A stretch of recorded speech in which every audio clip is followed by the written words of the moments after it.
Design your life to the top. Pernahkah Anda sadar dalam hidup ini apa arti hidup Anda?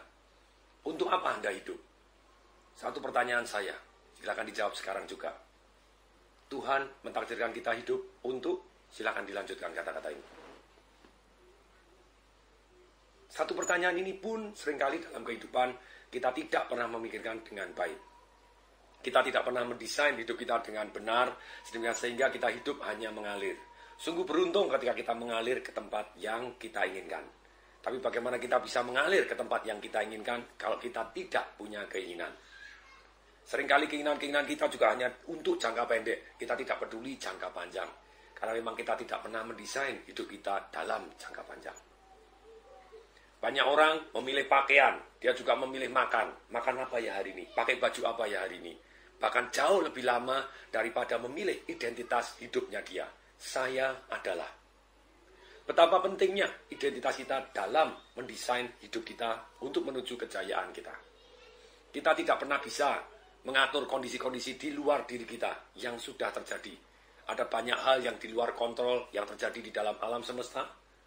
Tetapi apapun yang terjadi, kalau kita mempunyai identitas yang benar, mempunyai kemampuan memberi arti dengan baik, sehingga kita bisa tumbuh, semakin jaya, semakin sukses dalam menghadapi perubahan itu tadi, kita butuh satu internal software yang di dalam kepala kita untuk kita desain dengan benar. Mari kita mulai. Pentingnya mendesain hidup kita ini. Hidup penuh perubahan. Perubahan ada yang bisa kita tebak, ada yang tidak bisa kita tebak. Ada yang terjadi begitu saja, ada yang terjadi karena kita rencanakan. Mendesain di sini bukan berarti kita mendesain kondisi di luar kita, boleh-boleh saja. Tapi lebih cenderung ke dalam mendesain kehidupan kita sendiri, software di dalam kepala kita, sehingga apapun yang terjadi di dalam perubahan, dalam kehidupan, di faktor luar kita, kita bukan hanya bertahan, tapi tumbuh semakin baik adanya. Konsep lengkap bagaimana mendesain hidup, dimulai dengan identitas. Siapa Anda? Ketika saya tanya, siapa Anda? Silakan tolong dijawab. Sekarang juga, saya akan berhenti 10 detik. Siapa Anda?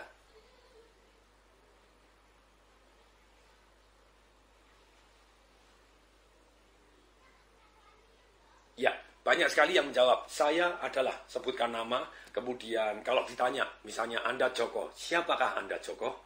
Anda akan menyebutkan bahwa Joko adalah anak kelima dari 7 bersaudara. Atau mungkin Anda akan menyebutkan posisi di dalam rumah, kemudian juga posisi di dalam perusahaan. Saya adalah GM dari sebuah perusahaan ekspor-impor terbesar di Indonesia. Misalnya seperti itu. Atau Anda juga, saya adalah anak dari si A, atau mungkin saya adalah orang tua dari si B. Mana yang lebih terkenal, Anda akan kaitkan dengan keterkenalan tadi. Kemudian juga Anda juga menyebutkan, bisa jadi gelar Anda, saya adalah doktor dari Harvard, saya adalah profesor, saya adalah sarjana hukum dari ini, saya adalah anggota DPRD, komisi sekian, silakan jabatan Anda. Tanpa sadar orang menyebutkan identitas seperti itu. Bagi saya, identitas adalah lebih dalam dari sekedar hal-hal yang sudah disebutkan tadi. Tadi boleh saja, tapi kembali lagi. Yang lebih penting adalah siapakah Anda? Anda desain kondisi ataupun watak-watak karakter yang ingin Anda punyai. Sekali lagi, ingin. Banyak orang tidak bisa memilih. Ketika dia bilang karakter ataupun watak, Anda bilang, saya adalah orang pemarah. Celaka. Tanpa sadar Anda akan mewujudkan apapun untuk membuktikan bahwa Anda pemarah. Dan ketika Anda marah-marah, Anda maklum. Memang saya pemarah kok. Saya memang orang yang tidak sabaran. Saya memang orang yang sial. Saya adalah orang yang born to be loser. Kalau Anda ngomong seperti itu, Anda kan tanpa sadar, seluruh keyakinan Anda, seluruh tindakan Anda, seluruh ucapan Anda, kata-kata, tindakan maupun perasaan Anda selalu akan mewujudkan apa yang Anda yakini tadi sebagai identitas. Identitas itu adalah satu keyakinan yang paling dalam kehidupan kita, yang sangat menentukan dalam kehidupan kita kini dan nantinya. Kalau ini tidak disusun dengan baik, tidak didesain dengan baik, seringkali kita mendapatkan identitas tadi dari orang lain tanpa kita sadari. Ketika Anda bilang bahwa saya adalah orang yang tidak bisa matematika, datangnya dari mana? Bisa jadi dulu pada waktu kecil Anda tidak bisa matematika, kemudian guru Anda ngomong, kamu ini goblok, matematika Anda bisa. Atau kalau Anda tidak teliti, datangnya dari mana? Identitas tidak teliti. Mungkin dari guru Anda, kamu ini anak tidak teliti. Anda langsung menjadi tidak teliti, seumur hidup Anda percaya bahwa itu seolah-olah milik Anda. Makanya saya selalu hati-hati ketika anak saya mengerjakan soal dan dia bilang, saya ini memang tidak teliti. Loh, datangnya dari mana? Kok bisa sampai ngakui bahwa saya adalah tidak teliti? Oh, ternyata katanya dari gurunya. Loh iya, memang guru yang ngomong. Saya datang ke sekolah, ternyata gurunya ngomong bagaimana? Loh memang waktu itu dia tidak teliti. Yes, waktu itu. Tanpa sadar, tahukah Anda? Ketika Anda ngomong kepada orang lain, Anda adalah orang yang tidak teliti. Bisa jadi stempel ini nempel ke seumur hidupnya. Kebetulan dalam kerjaan kali ini tidak teliti. Pada dasarnya manusia itu adalah orang yang teliti. Dan Anda harus teliti karena butuh ketelitian untuk menyelamatkan kehidupan Anda. Oke, mari harus lebih teliti lagi. Silahkan. Tapi kalau di stempel Anda adalah kurang teliti, hati-hati. Atau orang yang tidak teliti, lebih parah lagi. Kalau sampai Anda mengakui saya adalah, bahaya sekali. Anda tanpa sadar akan mewujudkan bahwa itulah Anda dan Anda maklum. Saya adalah orang yang langsing, saya adalah orang yang gemuk, saya adalah orang yang beruntung, saya adalah orang yang sial, saya adalah orang yang bahagia, saya adalah orang penikmat kehidupan. Saya apa? Silahkan. Identitas ini begitu berharganya, sangat-sangat berharga. Hanya sayangnya tidak pernah diajarkan dan tidak pernah dipraktekkan untuk manusia di dalam sekolah membuat identitas dirinya secara sengaja. Ketika Anda bilang, Pak, saya ini memang pemarah sekian lama, saya adalah orang yang suka marah-marah. Boleh nggak saya ganti, Pak? Mulai hari ini saya adalah orang yang sabar. Boleh. Lah kalau pas lagi marah, Anda bicara, identitas sejati saya adalah pilihan saya. Dan inilah saya sejati, saya adalah orang yang sabar. Ketika saya sedang marah, oh itu sifatnya orang jelek lagi nempel. Tapi pada sejatinya saya adalah orang yang sabar. Satu kalimat Anda rubah, saya adalah orang yang sabar. Sejatinya saya adalah orang yang sabar dan saya adalah orang yang sabar. Tanpa sadar, semakin hari Anda akan semakin sabar. Inilah begitu pentingnya identitas. Siapa Anda? Desain hidup Anda mulai sekarang juga. Sebagai contoh, ketika saya mendesain hidup saya, siapa sih seorang Tom Desemaringin? Tom Desemaringin adalah orang yang bijaksana, sehat, keluarganya harmonis, kaya raya, ceria, menjalani hidup penuh semangat, diberkati dan dibimbing Tuhan, membuat hal-hal menjadi simple, fun, useful, and valuable untuk diri saya sendiri, untuk keluarga saya, untuk orang banyak, dan untuk Tuhan. Good? Very good. Nah, bagi saya very good, bagi Anda belum tentu. Kenapa Anda desain diri Anda sendiri? Ketika saya mendesain, saya masukkan kondisi-kondisi, karakter, suatu hal yang saya inginkan. Bijaksana, sehat, keluarganya harmonis, kaya raya, dan ceria. Menjalani hidup penuh semangat, diberkati dan dibimbing oleh Tuhan. Ketika saya masukkan ini, I feel so good, so blessed, so guided. Kemudian membuat hal-hal menjadi simple, fun, useful, and valuable. Untuk diri saya sendiri, untuk keluarga saya, untuk orang banyak, dan untuk Tuhan. Apakah harus sepanjang itu? Tidak. Saran saya ketika Anda memulai membuat identitas Anda, mulailah dengan satu kalimat yang pendek, terdiri 4-5 kata yang singkat terlebih dahulu. Anda ulangi-ulangi sampai Anda ingat, sampai di bawah sadar Anda ngomong lancar seperti yang saya omongkan tadi. Kemudian Anda boleh menambahkan lebih lengkap lagi. Dan identitas ini, tanpa disadari Anda akan terus mewujudkan. Apapun yang terjadi terhadap perubahan, di dalam dunia perubahan Anda butuh pegangan. Prinsip dalam hidup nomor 1 yang butuh Anda desain adalah siapa Anda. Sekarang ambil waktu, ambil kertas. Kalau Anda ada kertas, silakan cari tulis dimanapun. Atau Anda mulai ngomong, silakan. Dan tugas Anda adalah menulis identitas Anda. Anda baca, kemudian Anda ulangi sampai hafal. Dan kemudian setelah hafal, Anda tempel juga di dompet Anda, tempel juga di kaca. Setiap hari Anda baca lagi, sampai masuk ke dalam bawah sadar, merupakan perintah kepada diri Anda sendiri. Ini loh saya sejatinya. Anda bilang saya adalah orang yang sabar, ketika Anda lagi marah, enggak, itu bukan saya orang yang sabar. Anda akan langsung jadi lebih sabar. Di dalam seminar saya, Life Revolution, saya minta orang untuk merubah identitas. Ketika ada satu orang merubah identitas, saya adalah orang yang berani bicara di depan panggung. Mendadak dia merubah di depan panggung dan dia langsung ngomong dengan lancar. Padahal selama ini dia tidak berani bicara di depan umum. Datangnya dari mana? Dari orang lain. Datangnya dari mana? Pengalaman masa lalu. Ketika itu Anda yakini, jadilah dan Anda akan mewujudkan semuanya dengan seluruh tindakan Anda, bahwa itulah keyakinan Anda. Makanya rubah sekarang juga, saya beri waktu Anda 20 detik untuk menulis atau memikirkan ataupun merenungkan siapa Anda dengan karakter-karakter yang baik, katakan suatu hal yang mulia, walaupun belum tentu Anda saat ini sesuai dengan apa yang Anda identitaskan, tapi kita mulai dari sekarang, itulah jadi identitas dan pegang seumur hidup Anda. Boleh nggak dirubah? Boleh. Selama itu kurang baik atau Anda mau jadikan lebih baik, kenapa tidak? Anda boleh rubah kapanpun. Tapi sekarang juga saya kasih Anda waktu 20 detik I watch you. Saya melihat Anda. Mulai sekarang juga, silakan tulis ataupun desain siapa Anda.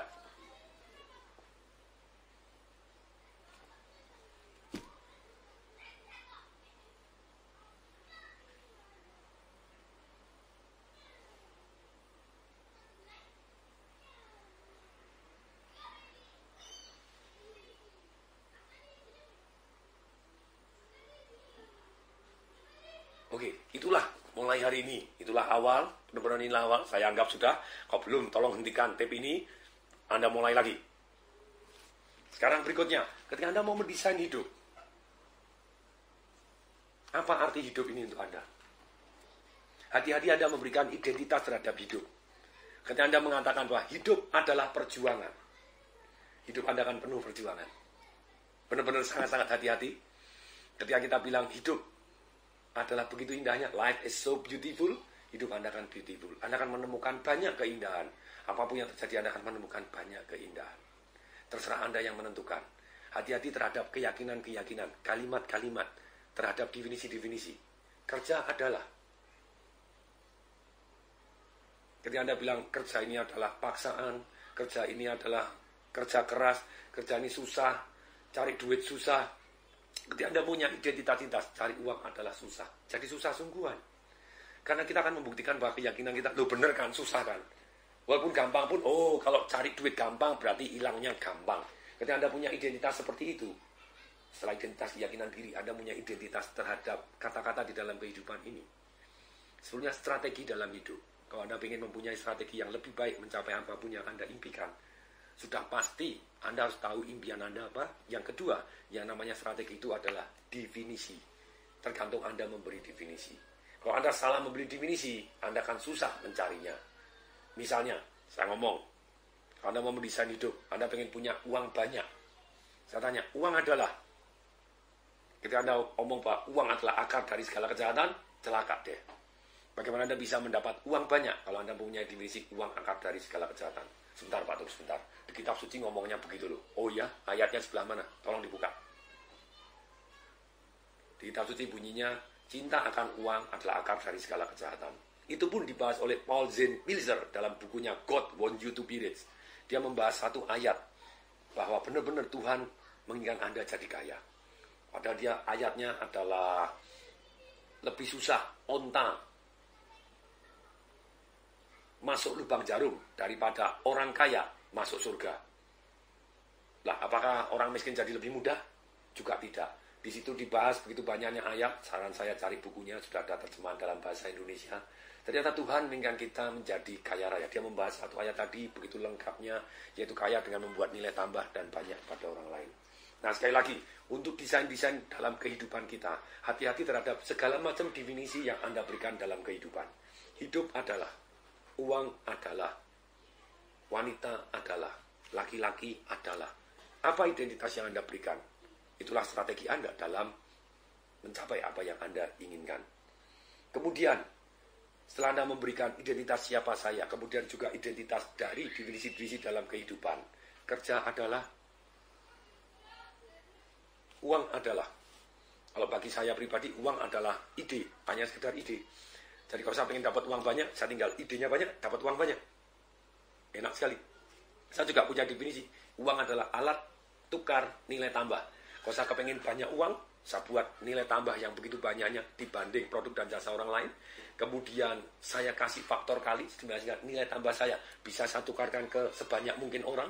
Ketika banyak orang mendapatkan nilai tambah dan manfaat dari saya, tidak heran kalau uang saya bertambah banyak.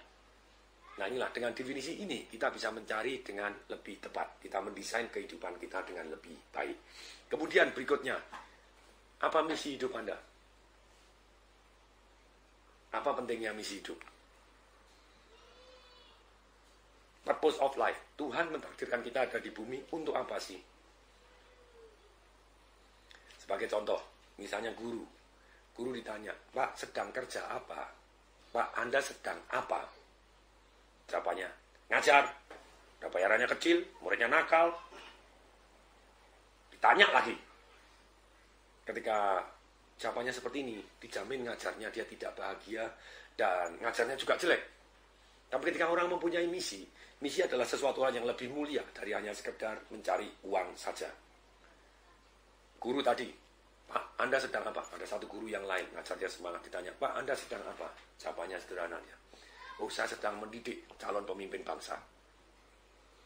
Jadi akan saya andil, kalau mereka jadi presiden, jadi menteri, saya andil karakter dalam dirinya.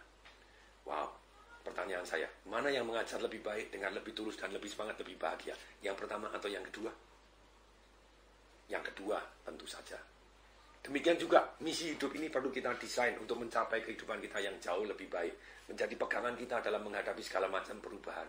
Kita harus tahu apa yang dikehendaki Tuhan sih untuk diri kita dalam kehidupan ini. Bukan hanya sekedar mencari uang belaka. Apalagi cari musuh, tentu saja tidak. Kita akan cari banyak teman. Kenapa harus cari banyak teman? Kenapa kita harus mempunyai goal yang lebih mulia? Sekali lagi, sekarang pertanyaan saya. Apa misi hidup Anda? Banyak misi hidup yang bisa kita pelajari. Di Life Revolution saya berikan contoh banyak sekali. Nah, dalam hal ini, seperti misalnya, seorang Tung Desem Waringin. Apa sih misi hidup seorang Tung Desem Waringin?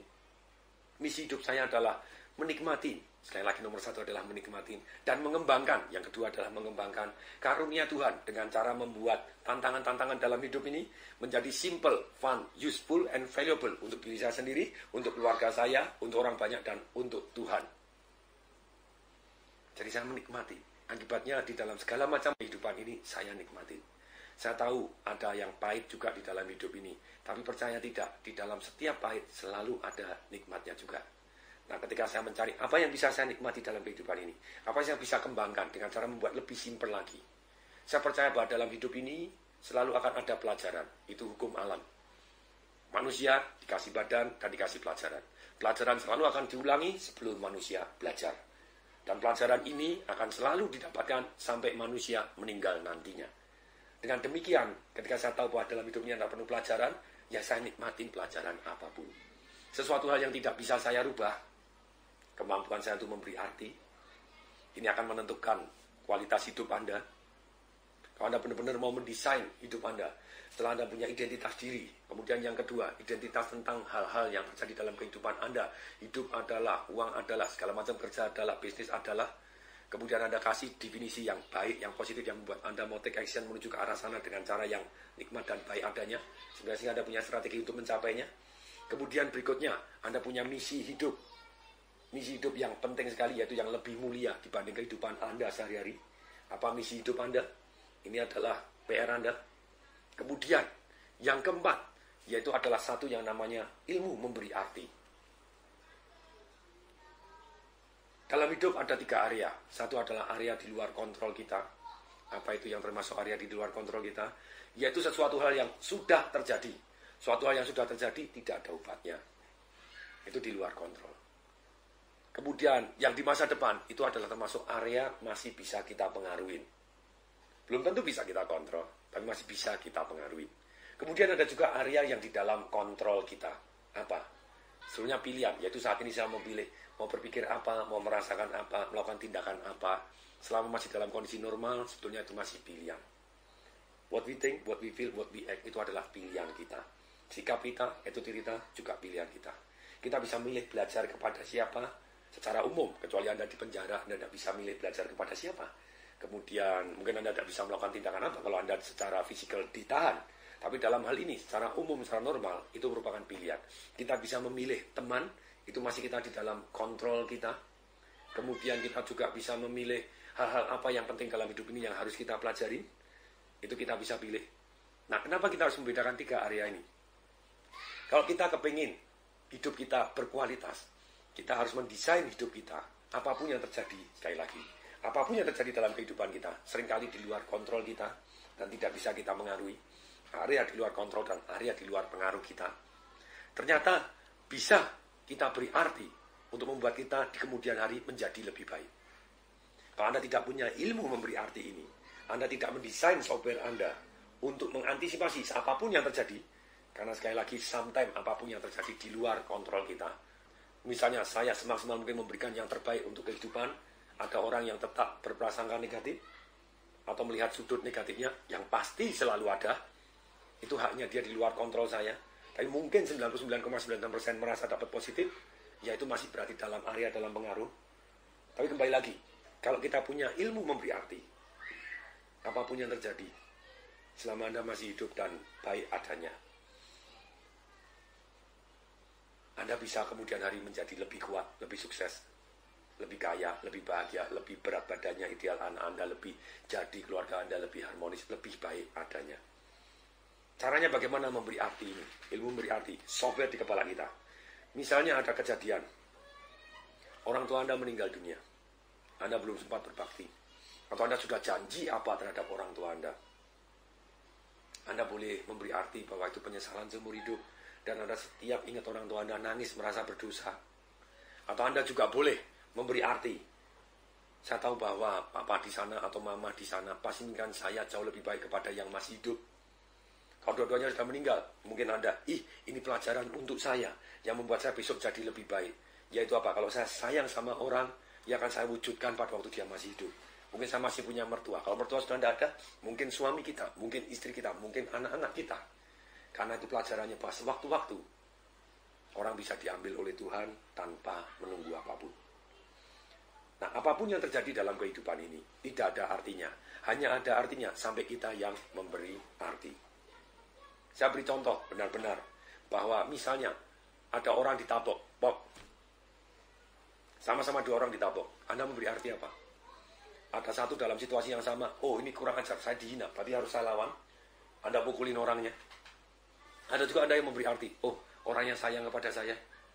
Ada memberi arti, wah saya dihina, tapi dia tidak melakukan apapun karena dia memberi arti, karena yang mukul lebih besar, wah saya kalah kalau ngelawan, akibatnya tidak. Ada yang memberi arti, terserah Anda yang memberi arti. Memberi arti, wah ini kesempatan dapat duit. Kenapa? Anda bisa visum ke dokter, Anda tuntut, Anda gugat dia. Sama-sama orang dikasih 100.000 rupiah. Terserah Anda yang memberi arti. Tidak ada artinya semua yang terjadi. Benar-benar terserah kita. Contohnya, Anda dikasih 100.000, ada orang bilang, aduh kamu baik menang. Ada yang ngasih 100.000, menghina ya. Orang kaya gitu ngasih cuma 100.000. Lupakan kondisinya lain. Enggak, kondisinya sama. Misalnya kondisinya sama. Ada pengemis dua-dua. Satu dikasih 100.000, satu dikasih 100.000. Lihat, orang yang melihat, wah orangnya baik ya, pengemis saja dikasih 100.000. Kemudian ada orang yang melihat, orangnya sok ya, ngasih 100.000 gaya.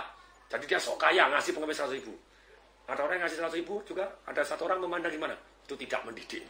Pengemis kasih 100.000, nanti kemis lagi. Nah ini, sama-sama orang ngasih 100.000 kepada pengemis. Orang yang memandang terserah Anda yang memberi arti. Kalau memang dalam orangnya tadi atau diri kita mempunyai ilmu memberi arti yang negatif, Anda jagoan memberi arti apapun yang negatif, jangan tanya. Anda dikasih bunga, Anda bisa bilang, mau nyantet ya? Benar-benar terserah Anda yang memberi arti.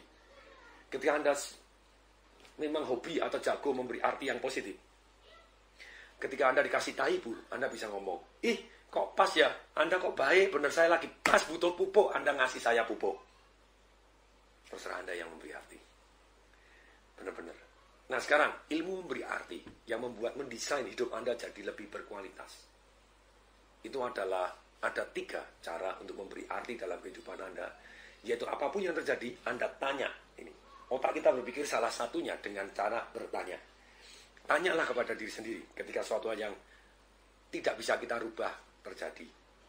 Dan suatu hal yang entah positif entah negatif terjadi. Mungkin lebih berat ke suatu hal yang negatif sudah terjadi deh. Saya percaya bahwa hidup itu adalah pasti ada yang bisa disyukuri. Jadi pertanyaan yang pertama, supaya Anda merasa langsung seketika feeling good, Anda tanya, apa yang saya syukuri dari kejadian ini? Pertama kali otak Anda, kalau kejadiannya negatif, pasti bilang, gak ada. Oh iya. Ilmu mensyukuri ada 2. Satu adalah dengan membandingkan sesuatu hal dengan yang lebih jelek. Anda akan langsung bersyukur. Misalnya ketika papa Anda meninggal.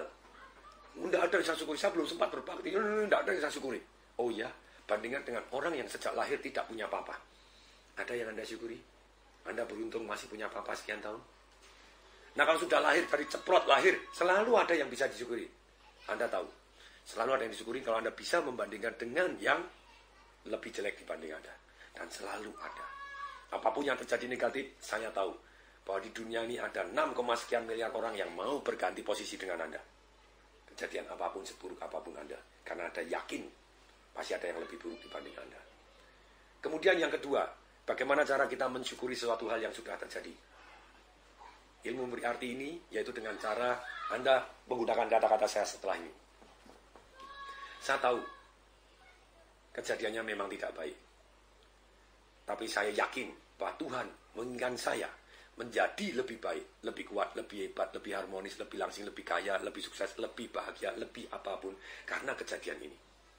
Ketika kita sudah memberi arti seperti ini, ke depan kita tahu bahwa Tuhan menginginkan kita menjadi lebih baik. Karena seperti tadi hukum alam, bahwa manusia akan selalu dapat pelajaran, apapun pelajarannya. Kalau kita tidak ambil pelajaran tadi, akan diulangi lagi. Tapi kalau kita ambil pelajaran tadi, kita akan dapatkan manfaat, kita akan jadi lebih baik. Jadi Anda mengalami suatu hal yang buruk, Anda tahu bahwa ini Tuhan pasti menginginkan kita menjadi lebih baik karena kejadian yang buruk ini. Ketika ada masa, ketika orang tua saya sakit dan saya tidak bisa bayarin, saya memberi arti bahwa Tuhan pasti menginginkan saya jauh lebih kaya, sehingga kalau orang tua saya sakit, saya bisa bayarin. Ketika papa saya meninggal, walaupun saya sudah sempat berbakti, tapi tidak terlalu banyak berbakti kepada orang tua saya, yaitu papa saya memberi arti apa? Saya masih punya mama. Kenapa tidak? Saya akan berbakti kepada mama saya. Tuhan masih punya kesempatan saya, kenapa tidak? Nah, dengan demikian, ketika kita memberi arti bahwa kita untuk menjadi lebih baik, berarti kita, apapun itu tadi, bisa kita syukuri. Percaya tidak? Kejadian apa yang paling buruk dalam kehidupan Anda seringkali merupakan fondasi untuk membuat diri kita menjadi lebih baik. Coba renungkan. Kemudian, kembali lagi saya janjikan 3 pertanyaan untuk membuat diri kita menjadi lebih baik apapun yang terjadi. 1, bahwa kita harus syukurin. Tapi kalau kita hanya bersyukur, entah dengan membandingkan dengan yang lebih jelek, atau Anda menganggap bahwa ini Tuhan memberikan Anda, memberikan pelajaran supaya Anda jadi lebih baik, biasanya Anda naif. Anda cuma bersyukur doang. Kemudian, supaya tidak naif, supaya Anda benar-benar maju. Pertanyaan yang kedua, ilmu memberi arti. Setelah apa yang saya syukuri, yang kedua, lalu apa yang harus saya pelajari dari atau karena kejadian ini yang akan membuat saya menjadi lebih baik, lebih kuat, lebih hebat, lebih kaya, lebih pintar, lebih jenius, lebih langsing, berat badannya lebih sehat, lebih panjang umur, lebih berbakti, anak-anak kita lebih jadi, keluarganya lebih apapun, silahkan. Jadi benar-benar dalam kondisi ini Anda tanya, lalu apa yang harus saya pelajari dari atau karena kejadian ini? Contoh tes, apa kejadian terburuk dalam hidup Anda? Yang Anda masih pahit hari ini. Kalau Anda pahit terus, Anda tidak mendesain hidup Anda. Kalau Anda susah terus, Anda sedih terus. Emosi ada 2. Satu emosi pada tempatnya, ada satu emosi tidak pada tempatnya. Ketika Anda tidak berhasil mendapatkan apa yang Anda inginkan, Anda kecewa, wajar. Tapi kalau kecewa doang dan seumur hidup kecewa dan tidak melakukan tindakan, itu kecewa yang sia-sia. Kalau ada orang yang Anda cintai meninggal, wajar Anda sedih. Tapi ketika 15 tahun kemudian Anda masih sedih terus, masih trauma terus, itu emosi tidak pada tempatnya. Nah, untuk itu kita harus ahli memberi arti. Sehingga kita mendesain hidup kita jauh lebih berkualitas dan lebih bermanfaat untuk orang lain ataupun untuk diri kita sendiri. Nah, kemudian setelah lalu apa yang harus saya pelajari dari atau karena kejadian ini yang membuat kita jadi lebih baik di kemudian hari? Pertanyaan ketiga, lalu apa yang harus saya lakukan saat ini ataupun di kemudian hari yang membuat saya ada 4 hal. 1, merasa lebih baik. Rata-rata orang hanya cari merasa lebih baik. Ketika dia mengalami masalah, mengalami tantangan dalam kehidupan, apa yang dia lakukan? Minum pil koplo, lula, lolo, minum obat bius, lula, lolo, ngerokok, minum bir, apa? Cari pelarian, merasa lebih baik doang. Tapi yang 3 tidak. Jadi pertanyaan ketiga, lalu apa yang harus saya lakukan yang akan membuat saya ada 4 hal. 1, merasa lebih baik. Yang kedua, menjadi lebih baik. Sungguh-sungguh jadi lebih baik, bukan hanya merasa lebih baik. Kalau Anda minum pil koplo, minum obat-obat bius, minum bir, minum alkohol, ngerokok, apa Anda betul-betul menjadi lebih baik? Tidak. Apa yang Anda harus lakukan yang buat Anda selain merasa lebih baik, menjadi lebih baik? Tanya kepada diri sendiri. Semua orang relatif. Kemudian yang ketiga, lalu apa yang harus saya lakukan yang membuat orang banyak jadi lebih baik? Bukan untuk diri kita doang. Kalau Anda merasa jadi lebih baik, Anda saingan, kalah pacaran, Anda bunuh orangnya. Anda merasa lebih baik, mungkin Anda jadi lebih baik. Tapi apakah baik untuk orang lain? Tidak. Yang keempat, apa yang harus saya lakukan yang direstui oleh Tuhan? Dengan 4 pertanyaan ini, sempurna. Anda jago mendesain hidup Anda jadi lebih baik. Sampah dilempar ke tempat Anda, keluar jadi pupuk. Ini yang luar biasa. Jadi bakteri masuk ke tempat Anda, keluar jadi bakteri yang bermanfaat. Apapun bisa Anda jadikan suatu hal yang menjadi lebih baik. Pengalaman pahit dilempar ke dalam hidup Anda, membuat Anda jadi lebih tangguh, lebih kuat. Hal yang menyedihkan, kegagalan, membuat Anda jadi lebih bijaksana, menjadi lebih rajin. Nah inilah, apa? Sekali lagi, saya ulangi, ada 3 pertanyaan untuk mendesain hidup Anda supaya menjadi lebih baik, punya arti lebih baik. Sehingga Anda terus design your life to the top. Kasih arti. Yaitu pertanyaan pertama, apa yang saya syukuri dari kejadian ini? Pasti ada. Kalau tidak bisa, Anda pakai 2 tadi. 1, bandingkan dengan yang lebih bawah. Yang kedua, Tuhan pasti menginginkan kita menjadi lebih baik karena kejadian yang tidak baik ini. Kemudian pertanyaan yang kedua, setelah apa yang syukurin, lalu apa yang harus saya pelajari dari atau karena kejadian ini yang akan membuat saya menjadi lebih baik di kemudian hari. Kemudian yang ketiga, lalu apa yang harus saya lakukan yang membuat saya benar-benar merasa lebih baik, menjadi lebih baik. Kemudian juga orang banyak jadi lebih baik dan direstui oleh Tuhan. Kalau Anda jagoan memberi arti seperti ini, Anda benar-benar mendesain emosi Anda mendesain tindakan Anda mendesain apa yang harus Anda pelajarin, hidup Anda akan tumbuh terus sampai ke puncak nanti. Berikutnya, selain Anda mendesain apa arti dalam kehidupan Anda, jadi ilmu memberi arti ini, berikutnya adalah apa yang paling penting dalam hidup Anda. Pernahkah Anda berpikir, what is the most important thing in my life? Apa yang paling penting? Tolong renungkan terlebih dahulu.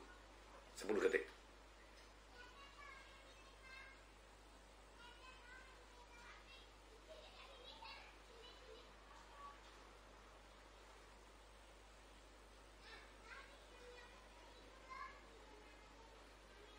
Oke, welcome back. Kenapa ini penting? Kalau Anda tidak mendesain, mana urut-urutan yang paling penting dalam kehidupan Anda? Seringkali dalam kehidupan Anda bingung. Kenapa Anda bingung? Karena Anda tidak bisa memprioritaskan mana yang lebih penting. Kalau prioritasnya jelas, kehidupan Anda jelas, ambil keputusannya mudah, Anda mendesain dengan lebih baik segala macam keputusan hidup Anda. Misalnya, sekarang, nomor 1 Pak, saya kesehatan. Kesehatan dengan keluarga penting mana? Kemudian, selama Anda urut-urutannya tidak tepat, Anda sering akan bingung dalam mengambil keputusan. Contoh lagi, misalnya, antara kesehatan dengan pekerjaan Anda, mana yang lebih penting?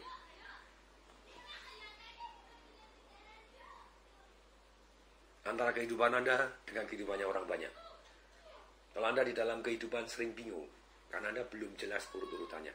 Sekarang saya mau tanya, misalnya begini. Dalam satu kasus, Anda adalah sebuah kepala pabrik yang punya anak buah ribuan. Anda sedang sakit, dan dokter bilang, kalau Anda bergerak, Anda nekat jalan, Anda bisa mati seketika. Anda sakit parah. Padahal saat itu Anda dapat telepon dari pemilik pabriknya. Ini karyawannya demo 1000 orang, mau bakar pabrik. Kalau pabrik dibakar, sebetulnya 1000 orang kehilangan pekerjaan dan Anda juga kehilangan pekerjaan. Please datang, semua orang ini 1000 orang hanya mau mendengar Anda. Anda datang atau tidak datang? That is. Kalau Anda mulai bingung, saya datang, saya tidak akan datang. Dokter bilang mati yuk. Bisa Anda menganggap bahwa hidup Anda lebih penting daripada 1000 orang. Tapi kembali lagi ketika Anda mengatakan, saya pasti datang, mati hidup kan tangan Tuhan. Mungkin Anda mengatakan bahwa yes, pekerjaan atau 1000 orang ini lebih penting dibanding kehidupan Anda sendiri. Mungkin Anda cari alternatif, enggak dong Pak, kalau gitu saya telepon dulu pakai suara saya. Ternyata enggak, kalau misalnya kasusnya Anda datang, kalau datang bisa mati di tengah jalan, atau kemudian kalau Anda tidak datang, ini dibakar 1000 orang, bisa kehilangan pekerjaan juga. Walaupun yang bakar mereka sendiri. Ketika Anda mulai dilema karena urut-urutan yang penting tidak jelas. Bahkan urutan yang penting ini pun ada aturan mainnya. Kapan Anda merasa terpenuhi? Pak, nomor 1 dalam kehidupan saya, uang. Kapan Anda merasai dalam kehidupan Anda masalah uang ini atau yang penting ini sudah terpenuhi? Anda punya aturan main. Nomor 1 harus bahagia Pak. Kapan Anda bahagia? Saya harus keluarganya harmonis. Kapan keluarga Anda harmonis? Saya harus sehat. Kapan Anda merasa sehat? Ukurannya apa? Aturannya apa? Kalau Anda tidak menyusun aturannya, aturan ini beda sekali dengan goal. Anda boleh punya goal kesehatan, boleh punya goal keuangan. Kalau aturannya sedih sekali, Anda seringkali bisa bunuh diri tanpa Anda ketahui. Benar-benar Anda bisa bunuh diri tanpa Anda ketahui. Bunuh diri tanpa disengaja ataupun bunuh diri dengan sengaja. Salah satu contoh, ketika ada orang mau bunuh diri datang ke tempat saya, konsultasi. Kemudian saya tanya, apa yang paling penting dalam hidup Anda? Dia bilang, dicintai. Kapan kamu merasa dicintai? Ini aturannya main. Kalau ada orang yang ngomong I love you. Nah kalau ada orang yang ngomong I love you, sekali cukup nggak? Enggak cukup. Lu kapan? Setiap kali.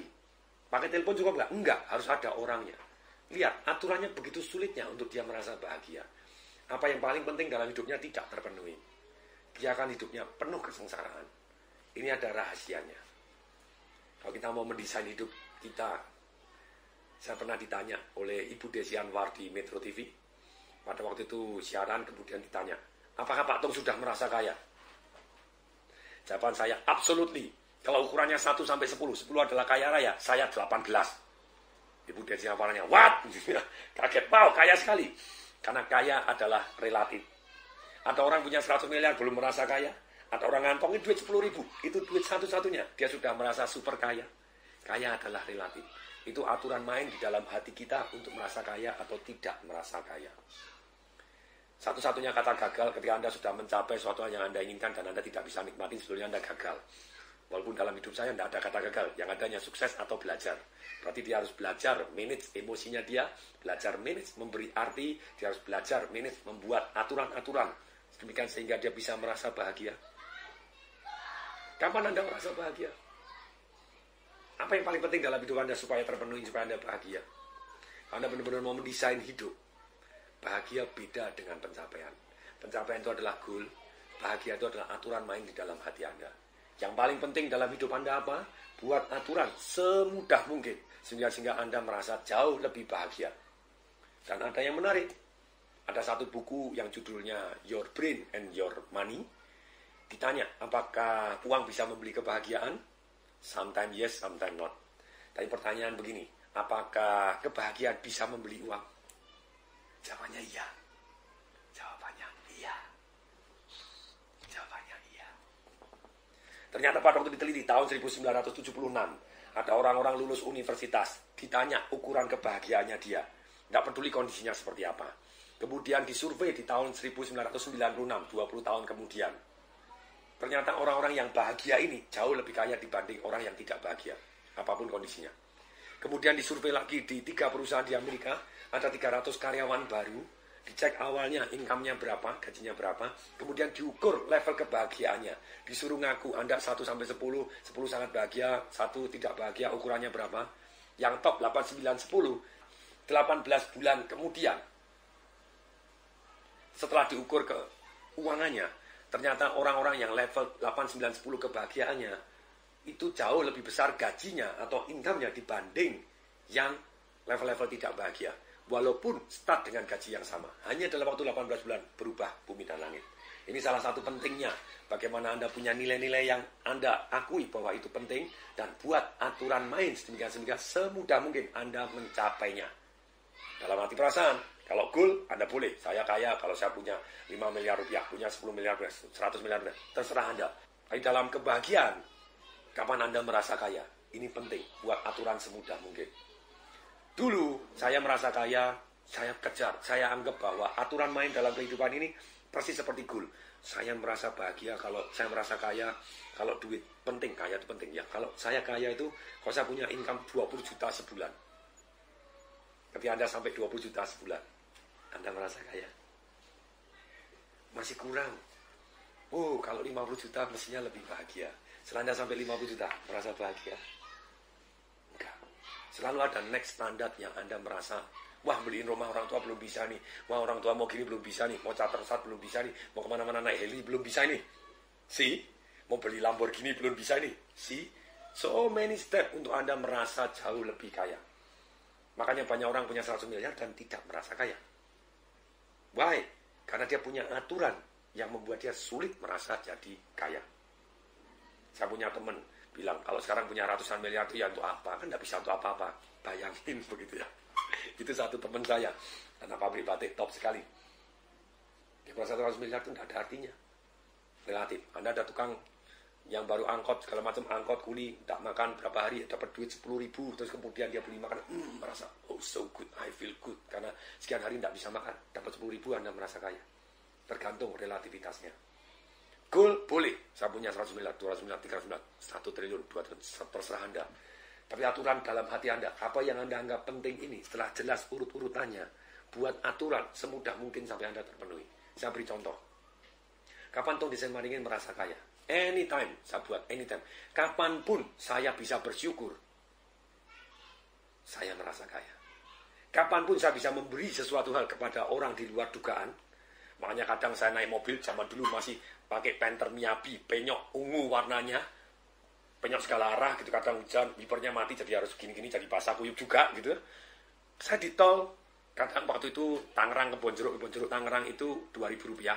Saya kasih 10.000. Nih 10.000 kepada yang penjaga tolnya, 4 mobil belakang sekalian. I feel good. I really feel good dan saya merasa kaya. Dan ketika berapa saat kemudian saya bayar, ya 10.000, 4 mobil belakang, mendadak ada Mercy New S pada waktu di sebelah saya ngambil dinding, kemudian dia buka jendela, saya buka glok, kemudian dia thank you, hoi, wah Mercy-nya thank you sama Panther penyok. Saya bilang, I will be there, don't worry, I will be there. Hari ini naik Mercy juga. That is life. Jadi happiness kita membawa kekayaan juga, meng-attract orang untuk mendekat kepada kita. Jadi dalam hal ini, kenapa saya merasa feel good? Karena saya tahu ilmu ini, mendesain hidup saya secara sengaja. Mulai sekarang, buat semudah mungkin aturan hidup untuk membuat Anda jadi bahagia. Jadi ketika Pak Tung kok naif? Enggak tuh, enggak naif. Saya bisa mengejar tetap yang belum akan saya kejar. Tadi goal, sekali lagi goal adalah berbeda dengan aturan main di dalam hati. Jadi saya mengejar goal yang lebih tinggi dengan merasa bahagia, merasa kaya. Dulu saya punya nilai-nilai. Kalau Anda ingin tahu nilai-nilai saya itu yang nomor 1 paling penting dalam hidup itu apa ya? Dulu nomor 1 kaya. Kemudian pada waktu itu, waktu saya masih SMA mikirin ya kalau kaya, wah kelihatannya bahagia. Tapi enggak juga tuh, banyak yang kaya tidak bahagia. Saya bilang kalau gitu, keluarga harmonis aja deh. Jadi nilai-nilai yang paling penting dalam hidup saya adalah keluarga harmonis. Kemudian saya merasa, kok enggak enak ya keluarga harmonis? Karena masih tergantung dua belah pihak. Kalau saya seorang suami yang baik, dahsyat, luar biasa, tapi ternyata istrinya ngaco belok, ya bisa jadi tidak harmonis, bukan salah suaminya. Oke deh, saya ganti. Berarti yang paling penting dalam hidup itu, saya harus menjadi ayah teladan. Bahkan pada waktu saya pemilihan mahasiswa teladan di Fakultas Hukum, piagam saya sudah 32 biji. Piagam ikut seminar, kemudian piagam juara lomba karya tulis ilmiah sampai tingkat nasional, juara cepat-tepat P4 sampai tingkat provinsi, juara segala macam ikut lomba, juara tenis meja, juara panco, juara tari tambang, juara voli, basket aja, semua aja ikut semua. Nah, kemudian dan pada waktu jurinya baca, ini juara segini banyak, indeks prestasi begini bagus, cita-citanya cuma mau jadi ayah teladan. Saya diketawain. Waktu saya diketawain, enggak. Karena itu proses, saya bilang. Kalau cita-citanya jadi sarjana hukum, selesai, terus ngapain? Kalau cita-citanya jadi pengacara, terus ngapain? Kalau ayah teladan, terus. Itu berarti akan menjadi, selama saya punya anak, ataupun ngangkat anak orang, berarti saya akan terus jadi ayah, gitu ya, sampai tua nanti, sampai meninggal nanti. Jadi proses. Kemudian enggak ketawa, akhirnya saya kepilih jadi mahasiswa teladan pada waktu itu di Fakultas Hukum Universitas 11 Maret di tahun 91. Kemudian, dalam perjalanan hidup, iya, apalagi yang penting lagi ya. Apalagi yang penting dalam hidup saya. Akhirnya ketemu satu kata-kata yang ajaib. Yang paling penting mestinya dalam hidup ini, bijaksana. Kalau saya bijaksana, saya bisa kaya raya. Kalau saya bijaksana, keluarga saya bisa harmonis. Kalau saya bijaksana, saya bisa bahagia. Nah, proses mendesain hidup ini adalah proses menuju ke arah kebijaksanaan yang lebih dalam. Tahukah Anda doa dari orang yang paling kaya di dunia sepanjang sejarah kehidupan manusia, yaitu Nabi Sulaiman atau King of Solomo? Doanya cuma minta satu, minta pengetahuan dan kebijaksanaan. Dia tidak minta nyawa lawannya dibunuh, dia tidak minta kerajaan yang luar biasa, dia tidak minta harta kekayaan, dia tidak minta panjang umur, dia tidak minta keterkenalan yang luar biasa. Kalau dia minta kebijaksanaan aja, dan ketika dia dikasih kebijaksanaan, semua yang lain nempel ke Nabi Sulaiman. Nah inilah, ternyata mestinya yang paling penting adalah bijaksana. Kemudian setelah bijaksana apa ya? Sehat dong. Yes, akhirnya saya punya yang penting. Bijaksana, kemudian yang kedua, sehat. Setelah sehat, pada waktu itu, saya waktu kerja, karir yang mantap. Keluarga harmonis, menjalani hidup dengan ceria. Ini penting. Lu kenapa karir yang mantap dari keluarga yang ceria? Keluarga harmonis terlebih dahulu. Karena saya merasa kalau karir saya mantap, berarti saya secara keuangan bagus. Kalau keuangan bagus, keluarga saya jauh lebih harmonis. Bagaimana keluarga bisa harmonis kalau makan aja susah, tidak mempunyai kekayaan dalam jumlah tertentu. Jadi itu salah satu basic di awalnya. Kembali lagi, akhirnya saya pikir lagi, dalam waktu berubah lagi. Mestinya bijaksana betul, sehat, akhirnya bukan keluarga harmonis.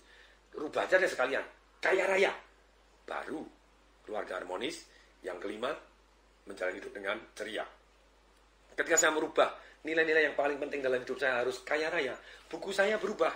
Kalau dulu saya beli buku bagaimana mempunyai karir yang mantap, how to manage your boss, manajemen, buku marketing tradisional, segala macam semua yang terkait dengan karir saya supaya karir saya tumbuh secara mantap, bagaimana menegosiasikan kenaikan gaji Anda, itu buku-buku saya. Nah, ketika saya merubah bahwa bagaimana jadi kaya raya, yang ketiganya jadi bukan karir yang mantap tadi jadi kaya raya, buku saya berubah. Bagaimana mulai bisnis modal dengkul, kemudian rich dad poor dad-nya Robert Kiyosaki, apa yang dikatakan orang tua kaya, orang tua miskin kepada anaknya ternyata berbeda. Nah itulah, kemudian saya mulai banyak baca-baca buku kisah-kisah orang kaya. Kemudian bagaimana mulai bisnis tadi, kemudian saya juga praktek, akhirnya saya buka bisnis saya. Karena radarnya berbeda. Apa yang paling penting dalam hidup Anda akan mempengaruhi keputusan hidup Anda. Dan keputusan Anda akan mempengaruhi tindakan Anda akan mempengaruhi hasil-hasil, itu adalah nasib Anda. Jadi inilah ketika saya mulai dari nilai-nilai hidup saya, apa yang saya anggap penting. Kemudian waktu berlalu, sejumlah uang sudah saya dapatkan. Saya merasa kalau uang itu adalah penting untuk membuat keluarga harmonis. Ketika sejumlah uang satu level tertentu sudah saya dapatkan, makanya saya rubah lagi nilai-nilai saya dalam kehidupan saya berikutnya.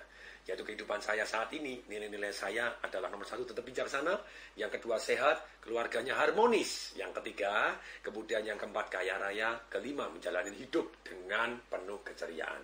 Inilah nilai saya. Saya sudah tahu nilai-nilai ini.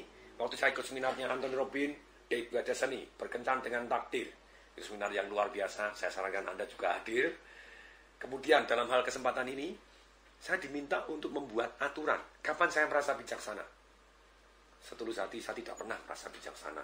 Karena definisi saya untuk membuat bijaksana demikian sulitnya. Saya bijaksana kalau saya merasa tidak pernah bijaksana. Itu baru bijaksana. Susah sekali. Saya ulangi sekali lagi.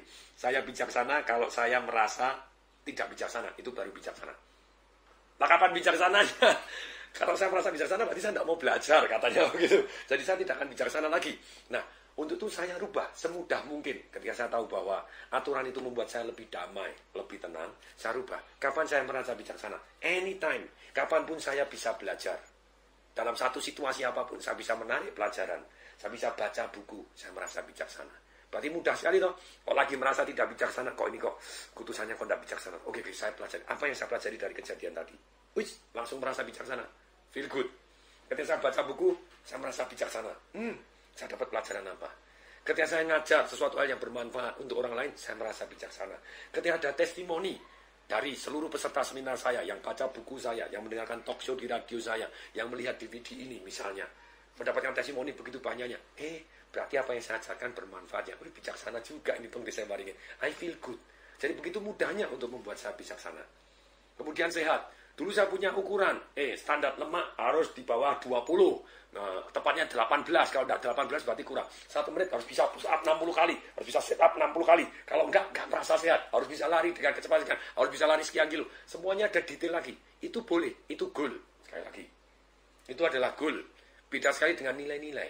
Kalau goal dijadikan nilai, akibatnya setelah tercapai, Anda tidak puas lagi. Anda tidak merasa penting lagi. Anda tidak merasa bahagia lagi.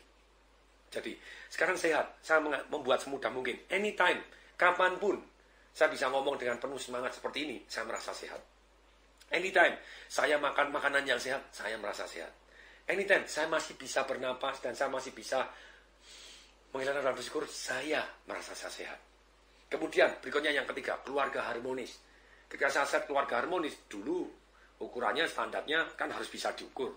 Kalau goal tidak bisa diukur, bagaimana kita bisa ngejar? Tapi kembali lagi, ini bukan goal. Goal harus bisa diukur dan sangat spesifik dan positif. Soal kalau tidak berantem sama sekali itu baru harmonis. Mana mungkin dalam sebuah keluarga? Mungkin sih kalau yang satu sudah mati kan tak berantem lagi gitu ya. Tapi kalau misalnya kedua berantem, itu berantem dalam arti apa? Makanya saya membuat definisi. Kapanpun, kapan sih saya merasa keluarga saya harmonis? Kapanpun saya bisa telepon dan ngomong kepada anak saya merasa harmonis. Kalau dulu enggak, harus bersatu terus. Harus berada di keliling saya enggak merasa bisa harmonis.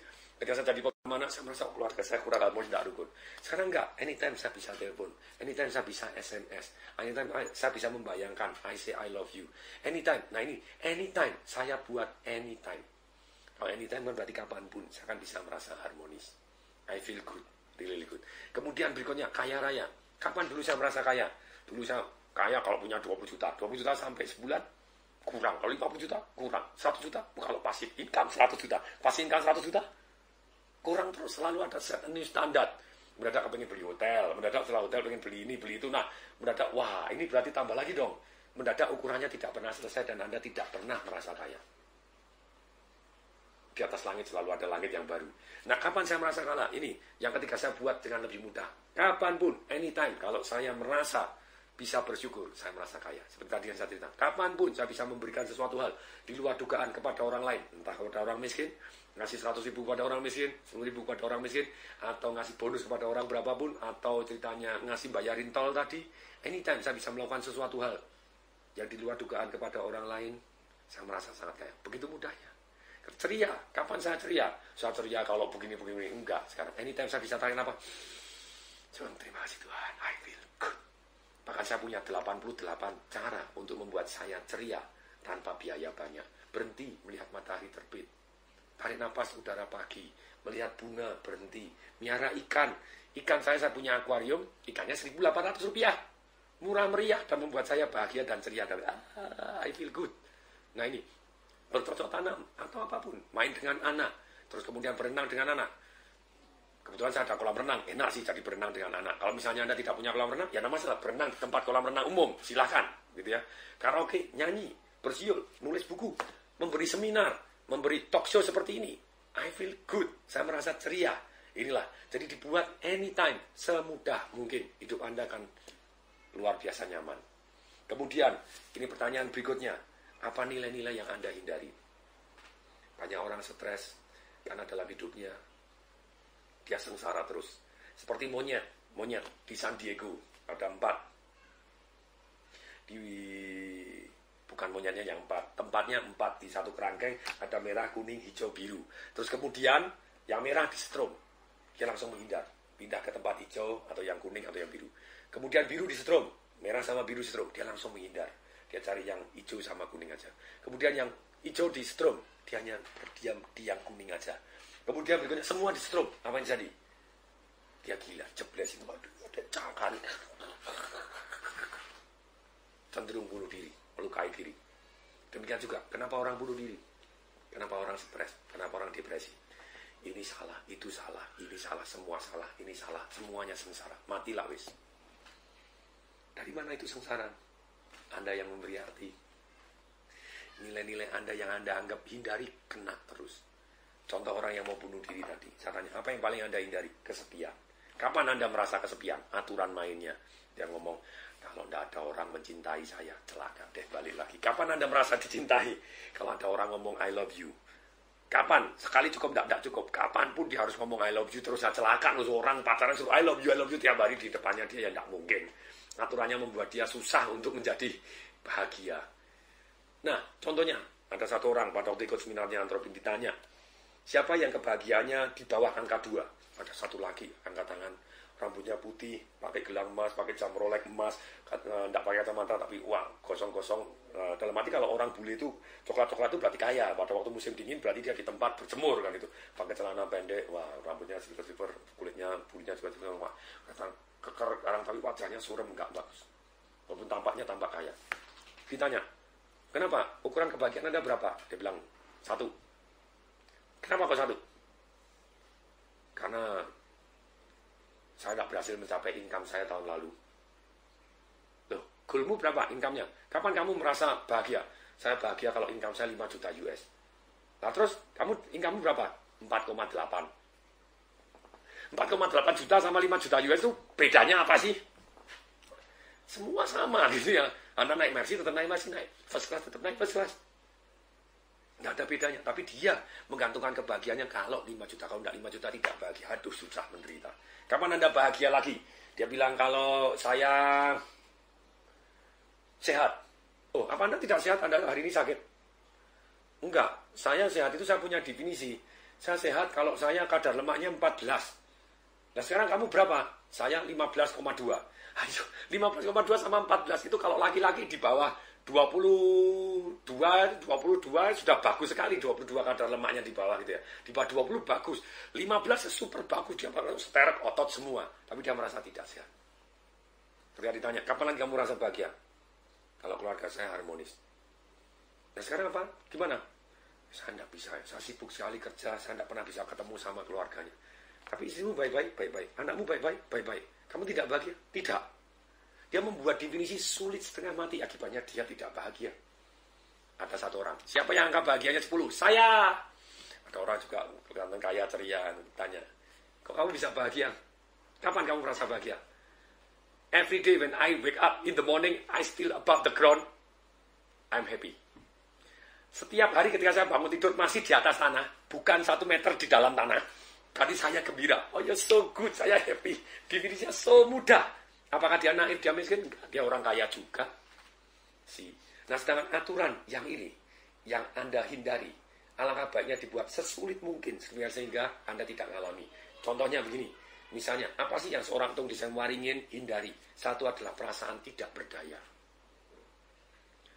Dulu saya bilang, kapan saya merasa tidak berdaya? Kalau saya tidak berhasil mendapatkan uang sini saya tidak berdaya. Kalau saya tidak berhasil mendidik anak saya begini saya tidak berdaya. Kalau saya tidak berhasil menerapi pasien saya sampai sembuh berarti saya tidak berdaya. Kalau saya tidak berhasil menyembuhkan orang tua saya ini saya tidak berdaya. Saya punya arti yang begitu banyaknya tidak berdaya karena saya mengalami perasaan tadi. Ketika anak saya mengalami masalah kok tidak berhasil, aduh saya kok tidak merasa berdaya ya. Aku kok tidak berdaya kalau saya nothing dalam hidup ini. Nah dalam kesempatan ini saya rubah jadi sesulit mungkin. Kalau saya terus-menerus, ini kuncinya. Kalau saya terus-menerus tidak bisa belajar terhadap apapun yang terjadi dalam 1 bulan penuh, berarti saya tidak berdaya. Karena sebetulnya hidup sekali lagi adalah tidak ada yang tidak berdaya. Yang ada Anda harus belajar lagi. Ya atau ya? Nah apapun yang terjadi, saya bilang ini bukan tidak berdaya nih, saya harus belajar lagi. Nah kalau saya tidak bisa narik pelajaran dari sini, atau saya tidak belajar dari buku, tidak belajar dari sini lagi, 1 bulan terus menerus berarti saya tidak berdaya. Sulit setengah mati. Kemudian apa yang paling saya hindari lagi dalam kehidupan ini? Tidak punya uang. Kapan saya merasa tidak punya uang? Kalau saya tidak bisa menyekolahkan anak saya di sekolah paling mahal. Kalau saya tidak bisa ngobatin orang tua saya dengan pengobatan yang terbaik ada di dunia. Kalau saya tidak punya duit sekian banyak, berarti saya tidak punya uang. Oh iya. Apakah duit Anda sekian miliar sama dengan sekian miliar hidup Anda berubah? Jauh. 10 miliar, 20 miliar berubah jauh. 100 miliar, 200 miliar hidup Anda beda? Enggak. Nah, terus bagaimana? Saya buat sesulit mungkin aturan main ini sehingga saya merasa kaya ini. Kapan saya merasa tidak punya uang? Kalau saya terus-menerus tidak bisa bersyukur. Dalam waktu 1 bulan, berarti saya tidak kaya. Tidak punya uang. Kalau saya 1 bulan terus-menerus tidak bisa memberikan uang ataupun kejutan berupa materi kepada orang-orang, berarti saya tidak punya uang. Sulit setengah mati, anytime saya mau tidak bisa bersyukur, saya tinggal tahan napas, tutup. Ketika, enak, ternyata bisa bernapas bersyukur. Langsung feel good. Berarti saya lebih punya.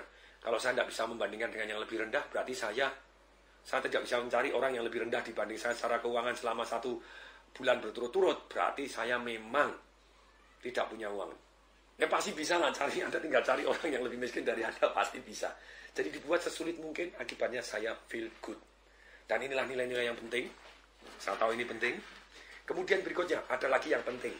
Apa pertanyaan yang Anda tanya kepada diri Anda sendiri? Desain pertanyaan yang paling sering. Tanpa sadar manusia selalu tanya. Contohnya, ada orang yang tanya, nanti jangan-jangan orang lain ngomong apa ya? Saya bisa enggak ya? Wah, kira-kira apa lagi ya yang menyedihkan yang mungkin terjadi? Nah kalau Anda tanyanya seperti itu, Anda antisipasi yang suatu hal yang negatif. Rubah pertanyaan Anda. Primary question Anda. Otak berpikir karena Anda kasih pertanyaan. Kalau Anda mau mendesain hidup Anda dengan lebih baik, mendesain Anda ke arah tempat yang jauh lebih dahsyat, desain pertanyaan Anda. Primary question. Saya tanya kepada diri saya sendiri, apa yang bisa saya nikmatin hari ini ya? Apa yang bisa saya syukuri hari ini ya? Langkah kecil apa ya yang saya harus lakukan untuk mengarah ke arah impian saya ya? Sekali lagi, apa yang Anda tanya kepada diri Anda terus menerus? Desain hidup Anda. Apa pertanyaan yang paling sering Anda tanyakan ke dalam diri Anda? Penting, PR, desain pertanyaan. Kalau Anda tanya, nanti orang lain ngomong apa ya? Hidup Anda nggak pernah tenang. Orang lain ngomong apa, terserah loh. Anda ngomong positif, negatif, semua terserah loh. Anda positif kayak apapun, selalu ada orang yang ngomong negatif. Maju terus. Jadi Anda tanya kepada pertanyaan yang bermanfaat. Misalnya Anda lagi takut, Anda tanya, apa yang saya takutin? Berapa besar kemungkinan terjadinya? Bagaimana supaya yang saya takutkan ini kemungkinan terjadinya jadi kecil? Atau akibatnya jadi kecil? Dengan demikian Anda akan jauh lebih sukses. Waktu saya mau hujan uang, saya takut. Tapi karena saya punya ilmu bertanya, saya mendesain hidup saya dengan lebih baik. Waktu ada banyak email, nanti kalau ada orang mati gimana, orang gimana? Saya juga takut manusia gitu ya. Tapi saya tanya, kemungkinan mati besar atau kecil? Besar kalau orangnya rebutan sampai injek-injekan, sampai tabrakan, sampai di jalan. Kemungkinan supaya kecil, kemungkinan matinya supaya bisa diabaikan, caranya bagaimana? Oh, cari tempat yang tidak ada jalan kanan kirinya. Kemudian uangnya harus lebih banyak. Uangnya lebih kecil. Supaya uangnya lebih banyak, berarti jumlah uangnya diperbanyak, uangnya yang rebutan kecil. Orang yang rebutan diperkecil. Supaya orangnya lebih kecil, jangan diumumkan. Oh, good. Keluarlah ide. Kalau gitu jangan 100 ribuan. Oke, maksimum 10 ribu. 10 ribu, 5 ribu, 1000-an. Sampai 8 karung. Begitu banyaknya uangnya. Cari lapangan. Nemu lapangan Kopassus. Aman gitu ya. Kopassus, karena Kopassus semua. Dan tidak ada jalan kanan kirinya. Aman. Supaya lebih aman lagi, wartawannya jangan dibocorin. Supaya masyarakat tidak nunggu. Good. Hanya wartawan doang, tapi wartawan dikirim. Terjadilah. Dan akhirnya terjadilah lancar dan aman. Walaupun ada yang tidak dapat, tapi mereka kalau diulangi pasti mau juga, senang sekali. Apakah Anda kalau dapat hujan uang senang? Saya tidak tahu, itu opini pribadi. Selalu ada yang senang, selalu ada yang tidak senang. Kemudian ketika ada orang lain ngomong negatif, sudah saya pertimbangkan. Negatif ini efeknya positif atau gini loh, kadang omongan negatif itu efeknya positif juga. Bahkan di marketing revolution saya bahas. Itu namanya efek Inul. Inul kaya, sukses luar biasa, salah satu yang andil Roma Irama. Om Roma Irama yang membuat Inul jaya juga. SBY jadi presiden karena pernah dipanjat-panjatin, dianggap seperti anak kecil. Nah kemudian Megawati dulu jadi presiden juga sempat dipojok-pojokin, jadi akhirnya banyak yang belain dia juga. Ketika waktu berlalu, ternyata ilmu saya masuk akal dan membawa hasil, malah banyak orang yang membelain saya. Tadinya ada tokoh politik yang komentar negatif, dibalas tokoh politik yang lain untuk counter mereka, akhirnya malah saya diundang oleh para tokoh politik untuk ngasih coach partai-partainya. Terus kemudian juga banyak sekali undang-undangan yang tadinya tanpa ada kontroversi seperti ini, tidak pernah terjadi. Nah, jadi positif negatif, terserah Anda yang memberi arti, selama masih membawa hasil yang positif, kenapa tidak? Desain hidup Anda dengan lebih baik. Kemudian, di akhir sesi ini, ada satu lagi yang lebih penting, yaitu kebiasaan Anda. Sudahkah Anda mendesain kebiasaan Anda secara sadar? Ada kebiasaan-kebiasaan yang tidak ada efeknya, entah positif negatif, tidak ada efeknya. Saya mau tanya, pada waktu Anda habis mandi, Anda pakai celana panjang, ataupun celana pendek, ataupun celana dalam, pakai nggak sih? Mungkin nggak juga ya, saya nggak tahu juga. Itu kebiasaan Anda, saya tidak tahu. Tapi misalnya Anda pakai celana, kaki kiri dulu atau kaki kanan dulu? Nah lu, bingung. Coba bayangin pakai celana, tuh, kaki kanan atau kaki kiri? Terserah Anda, bisa kaki kanan, kaki kiri. Besok coba dirubah kebiasaan. Kalau Anda kaki kiri, coba pakai kaki kanan. Kaki kanan, coba pakai kiri. Rasanya tidak nyaman, yes. Tanpa sadar Anda punya kebiasaan-kebiasaan yang kalau dirubah tidak nyaman. Tanpa sadar Anda punya kebiasaan yang ada tanpa Anda desain. Kalau Anda ingin mendesain hidup, mestinya Anda punya desain kebiasaan Anda. Seperti Anda sikat gigi, pertama kali tidak enak. Tapi begitu sekarang kalau tidak sikat gigi, malah tidak enak. Anda ngomong terima kasih. Mungkin pertama kali, gitu aja kok terima kasih. Sekarang kalau lupa ngomong terima kasih, rasanya tidak enak. Jadi desain kehidupan Anda mulai dari desain kebiasaan juga. Ini penting. Gongnya yang hari ini, atau Anda desain kebiasaan. Anda bangun tidur, apa yang Anda lakukan? Kalau benar-benar boleh milih, apa yang Anda lakukan? Kalau saya pribadi, saya mendesain hidup saya. Saya bangun tidur pertama kali, saya akan senyum, saya akan ngolek, dan terima kasih pada Tuhan. Terima kasih Tuhan. Oh yes. Dengan saya terima kasih kepada Tuhan, saya percaya bahwa sesuatu hal yang saya ucapkan terima kasih datang ke tempat saya berkali-kali. Kalau tidak percaya, misalnya Anda suami dan istri, suami ngomong terima kasih ya, dimasakan enak. Oh, besok dimasakin lagi. Kalau Anda dipijitin, terima kasih ya, kamu baik banget, aku senang banget kamu pijitin. Besok dipijitin lagi. Nah, kepada Tuhan, suatu hal yang kita ucapkan terima kasih, yang suatu hal yang indah, datang lagi berlimpah ruah. Amin. Amin. Itulah kebiasaan saya. Kemudian setelah ngolet, terima kasih pada Tuhan. Kemudian saya senam-senam kaki di ranjang, ngolet-ngolet panjang. Kemudian angkat-angkat kaki. Terus kemudian minum air putih 600 ml. Antara 500 dan 600 ml. Kemudian air putih. Kemudian setelah minum, kemudian turun, gerak-gerak. Terus kemudian minum jus. Setelah 15 menit kemudian minum jus. Jus buah, macam-macam isinya. Kadang yang jelas nomor satu adalah wortel, selalu ada. Wortel, tomat. Tapi yang lain tambah blimbing, kadang tambah anggur, tambah apapun segala macam. Ditambah klorofil, kadang ditambah intra, ditambah goji, ditambah satu lagi supaya rasanya enak, ditambah Yakult gitu ya. Ditambah Yakult jadi rasanya enak. Itu kebiasaan saya. Setelah selesai itu biasanya setelah minum mendadak panggilan alam, harus setor gitu ya. Ya sudah ya setor, ini kebiasaan saya, setor tiap hari jadi bersih, masa diembu terus jadi emas loh nanti gitu ya. Untung emas sungguhan, kalau emas yang lain kan celaka gitu. Nah, kemudian yang saya lakukan setelah itu, setelah menunaikan panggilan alam tadi, setor, terus kemudian mandi. Waktu mandi juga, setelah mandi, jongkok, 1, 2, 3. Banyak orang tidak bisa jongkok. Padahal kalau Anda jongkok, Anda ototnya jadi kuat. Nah, kemudian setelah itu, tanya kepada diri sendiri, apa yang harus saya lakukan hari ini ya? Apa yang saya syukurin hari ini ya? Waktu ngajar, apa yang saya syukurin ya? Nah, kemudian senyum, kan ngajar, lihat sendiri senyum, kan seger, enak. Apa yang saya lakukan ya? Menuju ke goal-goal saya, apa ya? Apa yang saya syukurin ya? Apa yang harus saya pelajarinya? Terus tanya kepada diri sendiri. Ketika otak Anda ditanya, hidup Anda akan mengarah kepada pertanyaan Anda. Nah, sekali lagi, apa pertanyaan Anda? Tanyakan dalam kehidupan Anda. Terus kemudian, siang, ya itulah melakukan aktivitas. Mungkin saya memberi seminar, mungkin belajar, mungkin memberikan rekaman video seperti saat ini. Kemudian, hobi saya adalah sebetulnya kalau di rumah, nganter anak sekolah. Itu kebiasaan saya. Kemudian, setelah nganter anak sekolah, nulis agenda untuk anak saya. Mungkin nulis agenda. Anak saya surat-suratan kepada saya. Untuk melatih anak saya nulis surat dan melatih pikiran-pikiran saya supaya tersalurkan anak saya dengan baik dan terdokumentasikan dengan baik. Anak saya latihan nulis, latihan mengungkapkan perasaan, juga baca, belajar apa yang saya pelajarin. Kemudian kalau dalam kondisi sehari-hari normal selesai pulang pada waktu malam hari biasanya baca 10 menit aja. Biasanya ceramah. Jadi kemana-mana saya baca, bawa buku. Ada orang yang ngaku saya 1 hari baca 4 jam, good, dijamin nganggur orangnya. Nah, 1 hari 4 jam apa pada nganggur, saya bilang gitu ya. Nah, mungkin waktu nanti saya banyak nganggur, saya sehari 4 jam. Saya 10 menit aja. Itu baca lagi, kebiasaan. Setelah baca, mau tidur, tanya, apa yang saya syukuri hari ini ya? I feel good. I feel good. I feel blessed. Apa yang saya syukuri? Selalu ada. Siapa yang mencintai saya ya? Oh, I feel good. Terus kemudian, apa yang sudah saya pelajarin hari ini ya? Perbuatan baik apa yang sudah saya lakukan hari ini ya? Wow, is that so good? Terus doa lagi, terima kasih Tuhan atas segala kebijaksanaan, atas segala kesehatan, atas segala kebijaksanaan kesehatan, kekayaan, keharmonisan, serta keceriaan yang telah Bapak berikan, dan Hamba berjanji akan buat berlimpah untuk orang yang banyak. Good. Sampai hari ini saya masih terus belajar untuk mengembangkan kebiasaan-kebiasaan yang membuat saya merasa jauh lebih nyaman, hidup saya lebih bermanfaat untuk orang lain, lebih produktif, lebih penuh cinta kasih, lebih sehat, lebih panjang umur. Saya doakan Anda juga mendesain hidup Anda sehingga hidup Anda jauh lebih sukses adanya. Sekali lagi semoga bermanfaat. Saya Tung Desembaringin mengucapkan salam dahsyat.